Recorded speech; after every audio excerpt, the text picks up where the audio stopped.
Good evening, and welcome to TAMAPTA. I'm Lawrence Rogers. On tonight's program, we go to Holman NWT, where I talk to two artists that have been doing print work for quite a number of years. And we also went to Tuktoyaktuk on the shores of the Beaufort Sea, where I talked to Caroline Bookless on what took place there this past summer. We're glad to have you along. Enjoy the program.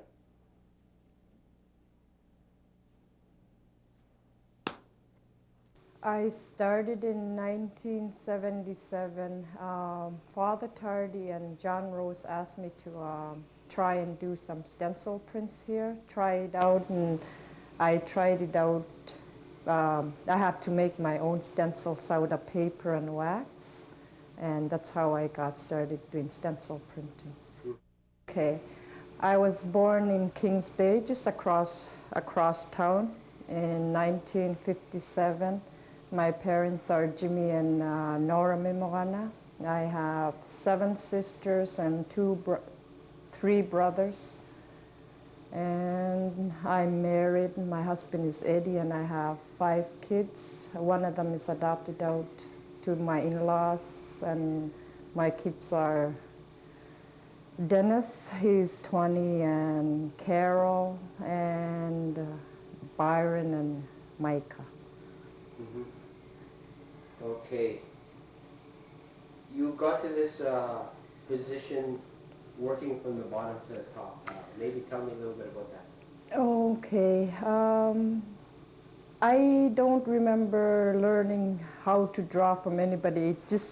I just remembered, like I knew how to draw on that, and I spent a lot of my time when I was younger with my auntie, Agnes Goose, and with my dad at the print shop when they first started, and I used to watch them, and sometimes I'd help my auntie do her work and that, or she'd give me some paper and I'd do some work beside her and that. And my dad, like, he'd tell stories. I remember some of the stories he told, and I put them on paper, you know, doing artwork and that. A lot of stories that I remember him telling was when I was small, when we used to live in a matchbox house, and all of us were all in bed, and he'd tell us stories, and sometimes I'd fall asleep, and I'd get up, and when I get up in the morning, I'd wonder how the story ended. And from time to time, I'd come to the art shop and that, and watch what they do, watch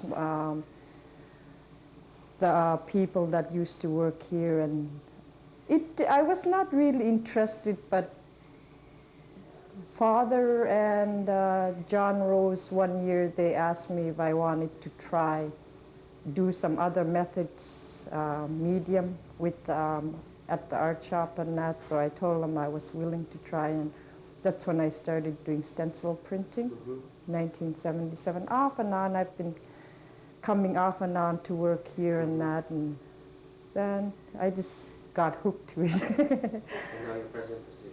Oh, I'm the art shop manager here now, starting last year.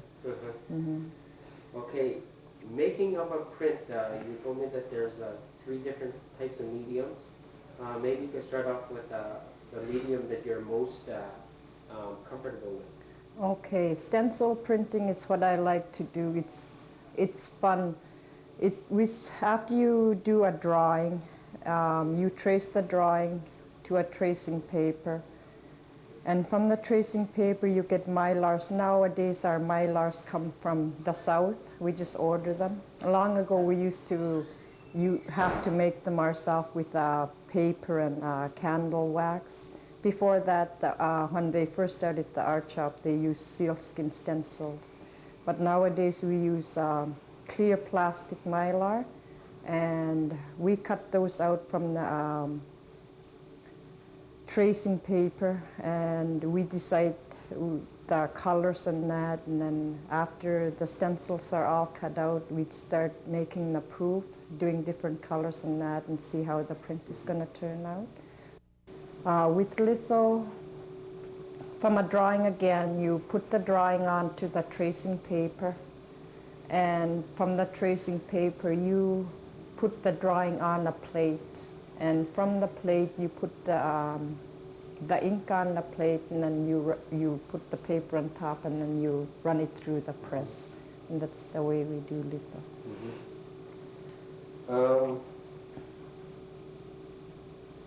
You mentioned a little bit about how this print shop got started. You don't have to go into great detail, but just tell me a little bit about it. Okay. When they first started the print shop, it was in the early 60s. And what they used to use in the beginning was stone. They used to make stone cuts. We don't use that anymore because of the dust from the stone, so we start using wood cuts. They're a lot safer.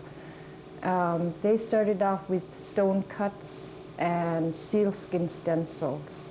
The dried sealskin. They use those, cut out the images with the sealskin and use them for stencils to do the prints. And same thing with the stone cut. They probably do the same thing as we do as woodcuts, getting the images and smoothing the rocks out and that onto the stone. That's the first prints they did with stone and stencil printing. Marketing of your products, how is it done? Okay, here we do proofs first.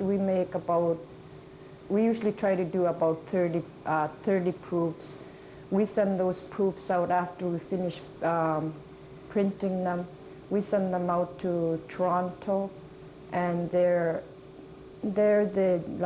some gallery owners get together and they decide which prints should be picked to do for the edition for the 98s. Right now, the 98 ones are out, and we didn't hear back from them yet, but they should be in pretty soon. After, when they come in, we find out which prints were approved and not, and the gallery owners decide on them. Those ones, when they're approved, we print them here, and we print about 25 in an edition, 25 to 30 in an edition.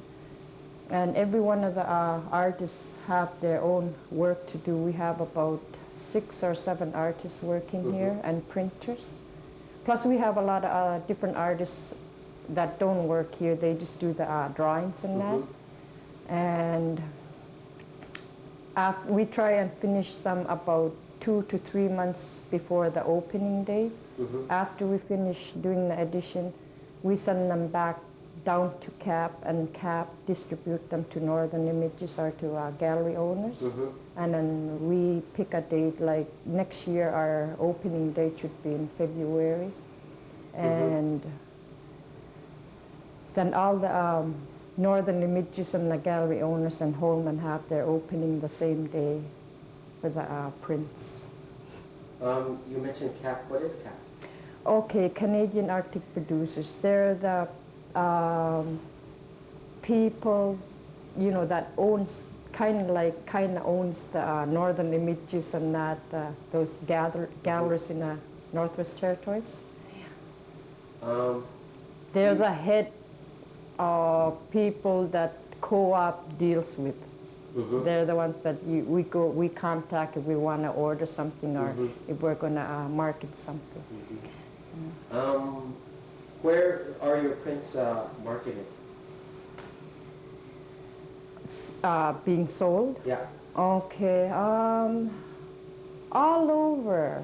I have calls from the States, from Japan, Europe. It's all over. Oh, it's all over. Yeah. Okay then. Where do you see the print shop going in the future? Oh, it's hard to say because the print sales some year are high and some years they're low. This year we did okay, so I'm not really worried about the future right now for the print shop. But I know it's going to keep going. It will always be going.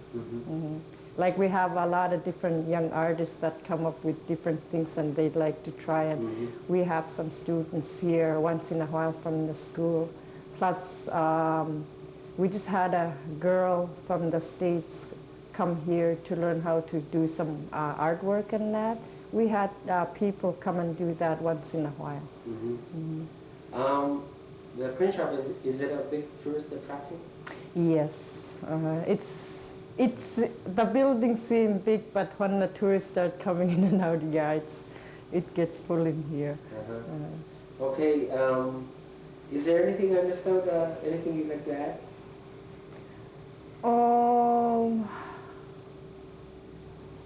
No, I don't know. Just for so many years, there's like you hear these people starting the art shop and the co-op and that, and just like nobody ever thanked these people. And I'd like to thank everybody that loves artwork and loves to do artwork and just keep it up. And cause artwork kind of like it, you know, it shows your feelings. It tells you what you feel and what you love to do.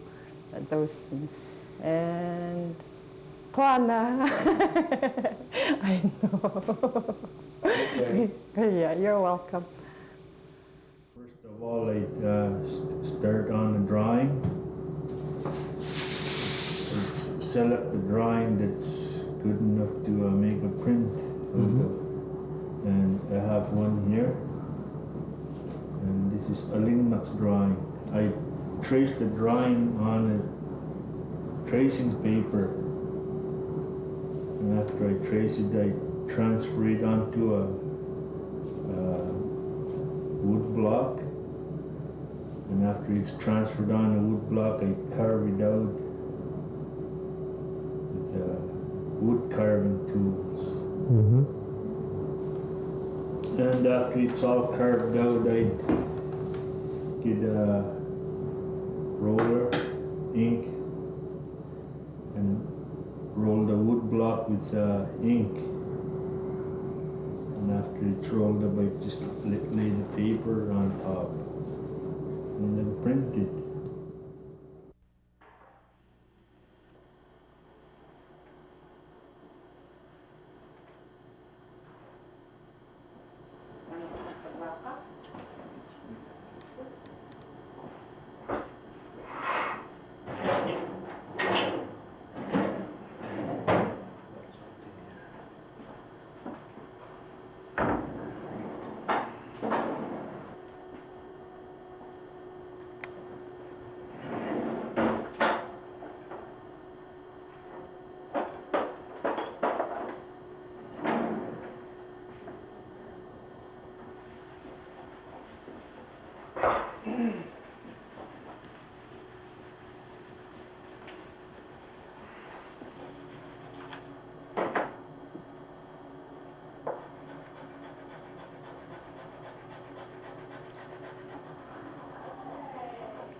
Thank you, sir.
Okay.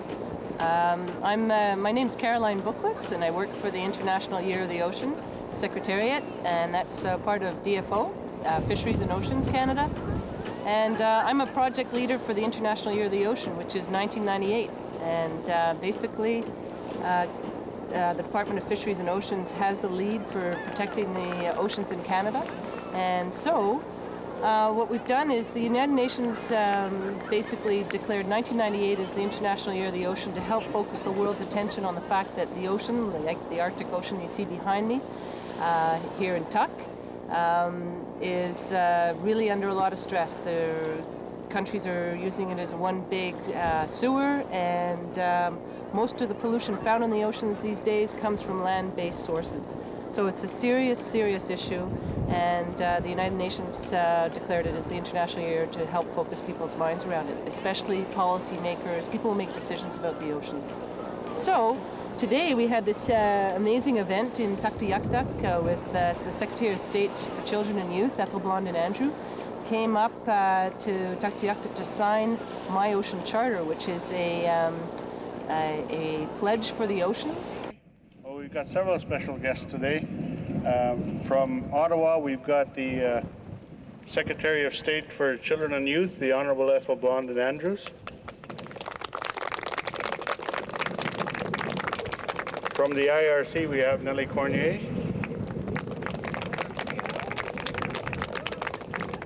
I'd go into more depth of introducing Ethel, but everybody knows her. She's taught here for a number of years.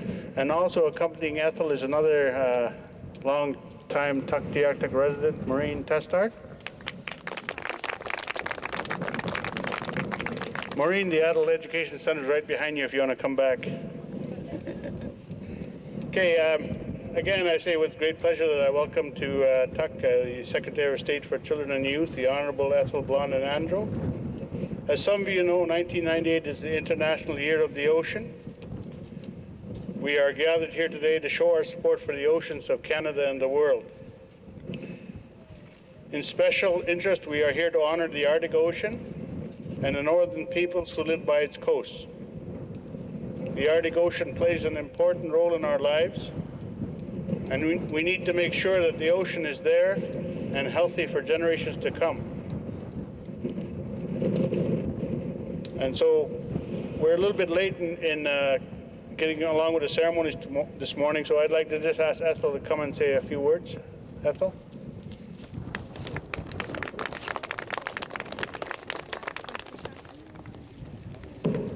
Well, I won't touch it, eh? You don't want any feedback. I want to, first of all, acknowledge the MLA Vince Steen is the MLA for Nunavut. Vince, thanks for allowing us into your riding. It's a real pleasure to be here. I want to thank Mayor Eddie Dillon, and today I'd like to talk to you about Canada's initiative around the United Nations International Year of the Ocean, My Ocean Charter, and a relevant undertaking, the Criolla Project. Through the Criolla Project, 50 young Canadians and 50 young Portuguese will sail the Atlantic together, a voyage that will revive and relive the historic relations and camaraderie that exist between Canada and Portugal. The Criolla experience will allow the young crew to hone their navigation skills, learn to sail in changing weather, and likely gain a new respect for those who make their living by the sea. The journey will allow them to focus on their common heritage and to discover the similarities in the way of life of our two countries. The bonds between the two nations are strong, especially here in the north. Portuguese whalers traveled through the waters of the Western Arctic and spent considerable time in the communities on the coastline. Certain areas were a certain major stopping point as it was free of ice for long periods and was sheltered. Whalers from Portugal and the north worked together, with Inuvialuit whalers playing an integral part in the Portuguese whalers' success. Many acted as guides for foreign fishermen, using their people's traditional knowledge to direct them to bountiful harvest. Among the 50 youth on board, there will be 3 Inuvialuit members of the Canadian crew, and we are all so proud of them. Dennis Ratty Quicksuck Jr., Joel Amos, and Leanne Kuptana, who will join other Canadian youth on this historic and memorable journey. I am thrilled to have been able to help all of the students from across Canada, or the young people, because the government assigned $72,000 to make this trip possible for them and to make it a reality. I've never given a speech on the ocean side. I'm getting blown away myself, actually. Oops. This is really, really hard, but there are things in here I have to say, so I have to read it. I'm not good at reading speeches. I can talk good, but I can't read that well when I'm, especially on the beach. The Criolla project will allow the participants to relive an important part of our two countries' seafaring heritage, retracing the roots of our centuries-old friendship. Crew members will, by necessity, learn team building and communication skills. I hope they will also gain self-confidence, tolerance, discipline, and many other invaluable lessons in life. It is fitting that the voyage of the Criolla is taking place in the year that the United Nations has designated as the International Year of the Ocean. Canada fully shares in the objectives of making such a designation the need to bring ocean-related issues to the attention of policymakers and decision-makers and support programs needed to protect the world's oceans. But this is also the year to celebrate the wonder and beauty of Canada's oceans, or the world's oceans. And Canadians everywhere have a reason to join in the celebrations. Canada borders on the Atlantic, the Pacific, and the Arctic, 3 of the oceans that make up the one world ocean. Our coastline is the longest, the world's longest. If it could be stretched out in a single line, it would circle the world or the globe 3 times. We depend on the ocean for travel and for food and for the very air we breathe. Boy, am I having trouble with this paper here. Because of the vital role oceans play in our lives, the Government of Canada has launched a variety of International Year celebrations with a special emphasis on youth. This information is available on the International Year of the Ocean website. One of the activities Canada has planned links us particularly with Portugal, where Expo 98, the last world exposition of this millennium, is dedicated to bringing the one world ocean that links us all. The United Nations has adopted the Ocean Charter, which member countries will sign to demonstrate their commitment to the well-being of the ocean and its resources. At Expo 98, visitors of the Canada Pavilion will be able to sign a personalized version of the Ocean Charter called My Ocean Charter. And we have challenged the pavilion staff to collect 1 million signatures before we do. We wonder who will win, those signing in Canada or our visitors in Lisbon. This is where you and Tuktoyaktuk come in. Everyone will have an opportunity to sign this charter and help us reach our goal of 1 million signatures before the end of 1998. I'm almost at the end, believe it or not. After we sign it here today, this giant-sized My Ocean Charter is going on a long voyage of discovery and adventure. First, it will travel to Aveiro, Portugal. There, people celebrating the official launch of the Criolla project on its historic mission across the Atlantic to Newfoundland will be invited to add their signatures to yours. So it goes across from here to across the ocean and back to the Atlantic Canada. Then this copy of My Ocean Charter will be signed a 3rd time during the ceremony in Newfoundland to welcome the arrival of the first youth crew involved in this exciting Criolla project. The end result will be a charter signed by the citizens of many nations, but you will be the first to sign. Before we begin signing in earnest, I would like to present a My Ocean Charter plaque translated into Inuvialuit to the Inuvialuit Regional Corporation, Nellie Cornway, and the Mayor of Tuktoyaktuk, Eddie Dillon, and Vince Steen, the MLA from Nunukput. I would also then like to give copies, I believe, to the Criolla kids, we call them. Maybe I can introduce them and they can step forward. I'd like Dennis and Leanne. and Joel. Oh, they're sitting right in front of me. I'm so busy trying to read my speech, I don't know what's going on around me. But these are the three young people that will be representing us. I just want to say that, and I know in particular I've been working with Nellie on this project, and we're really proud of you. We really have great expectations of you. We know that you can sail the ocean there and back, and we have every confidence that you're going to represent Nunavut and the Western Arctic and Canada in a big way. So we're really proud of you, and we really send our best wishes along with you. So with that, I'd like to have the plaques to present to the people, and I'll give someone else the mic here.